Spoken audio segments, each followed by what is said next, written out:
Hello साथीहरू, के छ खबर? कस्तो छ? मेरो त एकदम ठिक छ। दिनभरि सन्चो नभएर साथीहरू रौँदी हाँसौँ भन्नुभयो। अलि स्वास्थ्य राम्रो छैन। अनि अहिले चाहिँ साँझ चाहिँ मलाई धेरै जसो मलाई रोटी खान मन लागेन क्या। आज 2-3 हप्ता जति भयो रोटी भन्छु, चामल रोटी खान नपाएर हामी बिहान चाहिँ चामल, साँझ चाहिँ रोटी गर्थ्यौँ। अनि भएन, अनि ग्यास सकिएको छैन त। मैले हजुरहरूलाई भिडियो पनि अपलोड गरेको थिएँ, मेरो त सास सकियो भनेर। सास सकिएको काम छैन। अनि चाहिँ मैले चाहिँ अर्को सास ल्याएर आएको छु। अर्को सास चाहिँ के हो भने यो हो। अनि आज रोटी खान मन लागेर हेर्नु रोटी उपाय बहुत सारा बनाएँ र कडाई चाहिँ अलि चेप्टो भएको भए चाहिँ राम्रो गन्थ्यो रोटी। मेरो कडाई चाहिँ चेप्टो छैन क्या, तल यत्रो सानो छ, माथि चेप्टो छ। त्यो भएर राम्रो त बनेन, मतलब पाक्यो, एकदम फुलेको छ क्या रोटी। टाइम लाग्यो, यो चुलामा एकदम टाइम लाग्दो रहेछ, देखाउँछु। अनि बाँकी रोटी चाहिँ मैले यति बनाइसकेको छु यहाँ। बाबु चाहिँ कसरी खाइरहेको रोटी अनि देख्नु। यो साथीहरू, खाने मुखलाई जुवाले छेक्दैन भन्छन् नि, यही हो। बुद्धि चाहिँ लाउनु पर्ने रहेछ। खास चाहिँ तावा पनि छ नन स्टिकको, तर नन स्टिक पनि 2 किसिमको आउँदो रहेछ। एउटा चाहिँ लाग्छ, एउटा चाहिँ लाग्दैन।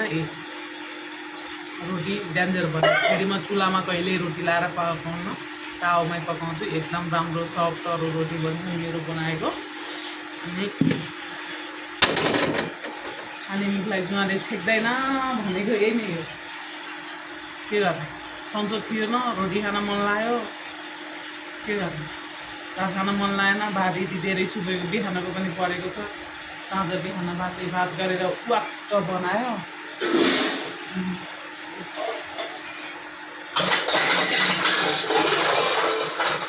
अब चाहिँ भात नखाउँ कि भन्ने सोचमा भयो साथीहरू। अनि आज त रोटी खानु पर्यो, बुढी त हाम्रो ग्यास आइहाल्छ। एक दिनको लागि पनि मैले कहिले कता मतलब मनले मागेको कुराहरू एक दिनको लागि पनि वेट गर्न सक्दैन। आजको रात आज चाहिँ चामल खाएको होइन, भोलि त हाम्रो ग्यास फिक्स आउनु लाग्छ। अनलाइन अर्डर हामीले 2 हप्ता भइसक्यो गरेको। अनि ओटिपी पनि लगिसकेको छ अस्ति। अनि भोलि आएर अफिसबाट ग्यास लैजानु भनेको छ। भोलि त गएर सिलिन्डर ल्याइन्छ। हामीलाई 915 रुपियाँ पर्यो सिलिन्डरलाई, एचपी सिलिन्डरलाई। अरू बाहिर मार्केटमा किन्यो भने त पाउँदै पाउन्न, पाए पनि सकिन्न। अनि हाम्रो चाहिँ सरकारी भएर अलि मजा आयो क्या।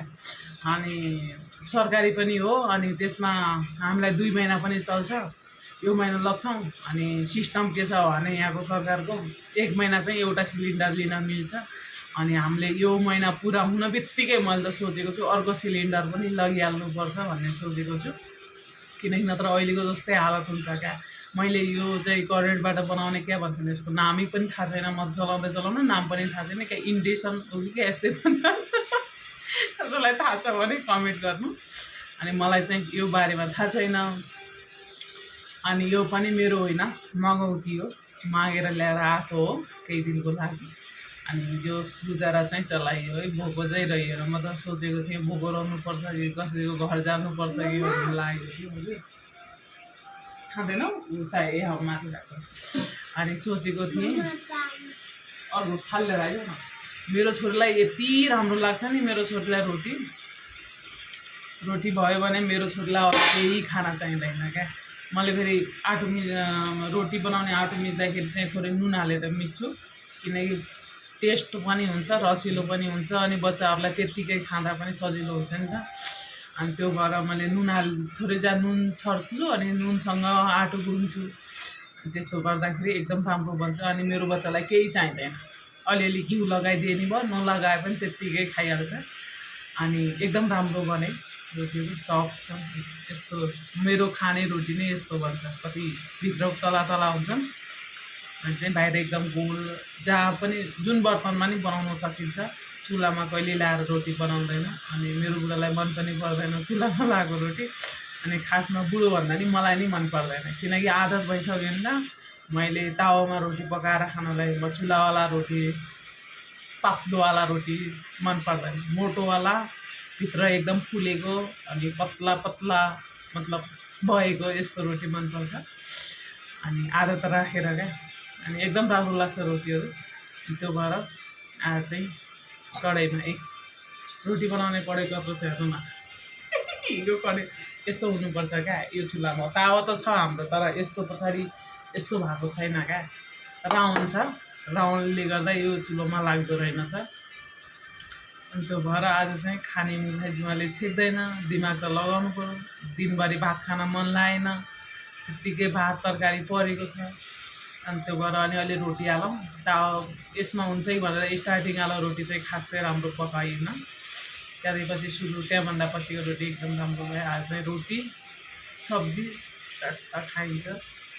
खाना धेरै दिन भयो नि त नखाएको, मन पनि लागेको छ क्या मलाई त रोटी खान। अनि त्यो भएर बनाएको। मेरो बुढो पनि खुसी हुनुहुन्छ होला, उहाँलाई पनि भात मन पर्दैन क्या त्यति धेरै। बिहान चाहिँ म काममा गइहाल्छु र त्यो कारणले गर्दा चाहिँ भातै पाक्छ।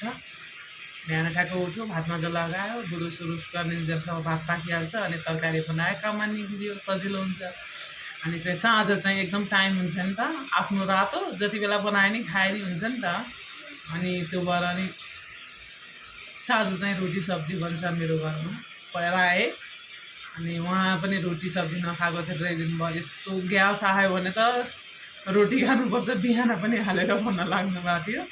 भोलि चाहिँ एउटा काम छुट्टी पनि छ, अनि म गएर ग्यास पनि ल्याउन सक्ने सम्भावना छ।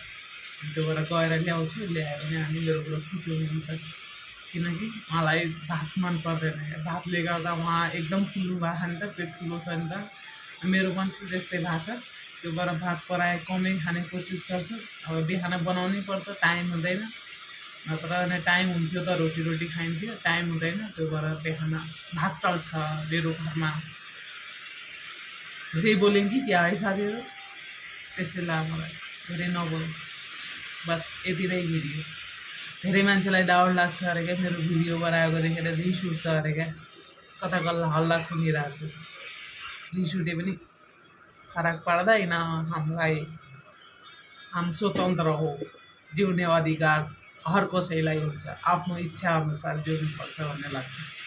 न मेरो बुढालाई रिस लाग्छ, न मलाई लाग्छ, न मेरो बुढाले गरेको कुरामा म रिसाउँछु, न मैले गरेको कुरामा मेरो बुढालाई रिसाउँछु। अरू मान्छेलाई रिस उठ्छ भने केही फरक पर्दैन।